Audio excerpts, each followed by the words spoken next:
येणारा काळ आपला आहे, त्या काळात फिट राहायला पाहिजे. धनंजय मुंडेंनी केलेल्या वक्तव्याची राजकीय वर्तुळात चर्चा रंगलेली आहे. एक सभा अशी येईल ज्यात मी शर्ट काढून दाखवणार की तब्येत कशी आहे. माजी मंत्री धनंजय मुंडे पुन्हा एकदा आपल्या वक्तव्यामुळे चर्चेत आले.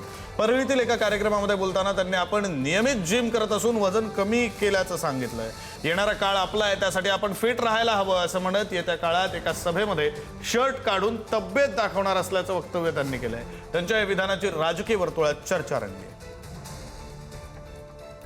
आपला त्या काळात आपण अतिशय चांगलं फिट राहायला पाहिजे, यासाठी मी आता जिम करतो. कामाच्या व्यापामुळे कधीतरी कमी जास्त होत आहे, पण वकील साहेब, एक सभा आपल्याला अशी करायची आहे की ज्या सभेत मी भाषण करणार नाही, तर या वयात सुद्धा आपण शारीरिक किती सदृढ आहे याच्यासाठी सभेला आलेल्या लोकांना आपलं शर्ट काढून दाखवायचं आहे की